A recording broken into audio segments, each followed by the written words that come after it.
In the NLP Basics video, I shared with you how changing how your mind sees, hears, and feels about an area of life as you're thinking about that area of life can really change how you approach that area of life. So today, I want to share with you one specific NLP process called the Auditory Swish. The Auditory Swish is a fantastic process for handling any kind of negative thoughts, negative thought patterns, negative inner dialogue, negative self-talk, any of that kind of stuff. The Auditory Swish is going to help you manipulate that voice, that dialogue, those thoughts in some way to then eliminate them and then bring in something more supportive that is going to help you feel better about getting after your goals and doing the things that you want to be doing. Here's the basic overview of how this process works. Step 1.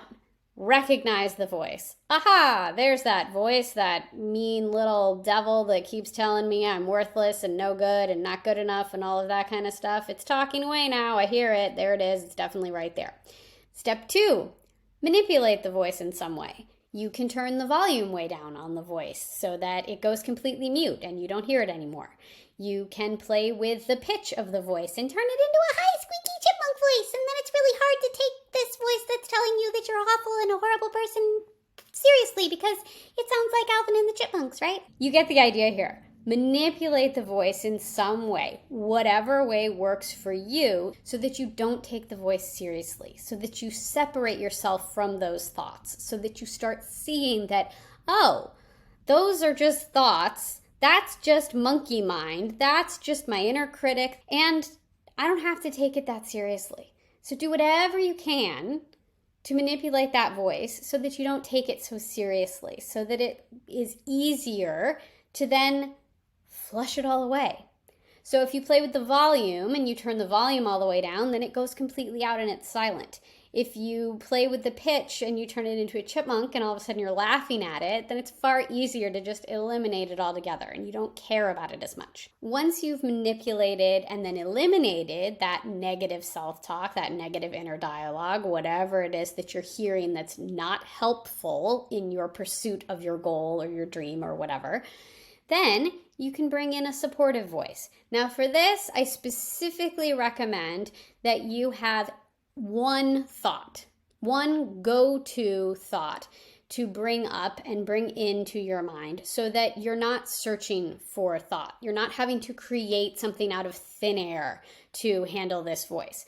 You've practiced the inner critic voice a lot. You've practiced the negative self-talk a lot.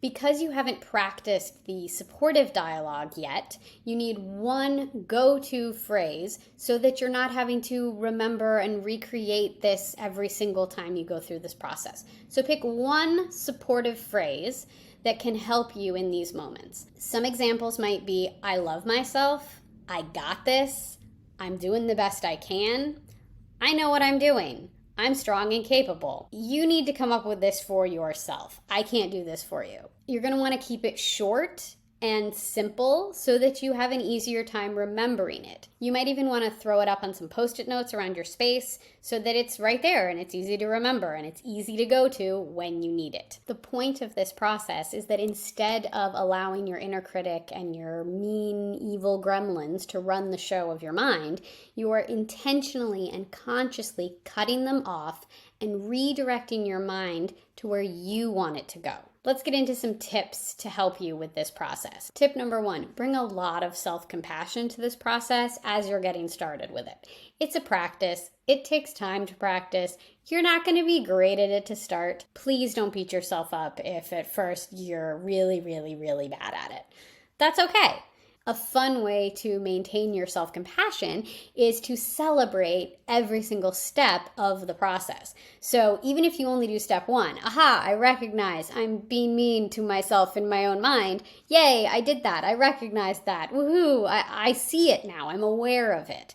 Then, as you get better and better at this, celebrate the fact that you start manipulating that voice. As you're able to eliminate it, celebrate that step. Any supportive thought that you bring up, celebrate that.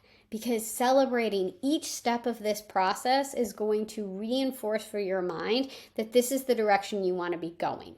My final tip for you is if the voice or the gremlin, the monkey mind is really, really stubborn, maybe consider digging a little deeper into it. Maybe ask it, why are you here? What are you trying to protect me from? What do you want me to know? Because maybe some deeper self-reflection is in order to help bring that voice down. So one last time, because repetition is very valuable and important, recognize the voice, manipulate the voice to eliminate the voice, and then bring in a supportive voice. That's how you do an auditory swish, and they are very effective at dealing with negative self-talk, negative inner voices, negative gremlins and inner critics, and things like that. I wish you luck with this process. Remember, it's a process. It's going to take some time to practice, but I believe in you and I know that you can do this. That's what I have for you today. Thank you so much for joining me. Please like, comment, and share this video with your friends, anybody that you think would benefit from hearing about the auditory swish. Also, please check out my website, thealignedactor.com, for more on me, Amy Schloerb, and my work, and I will see you next time. Bye.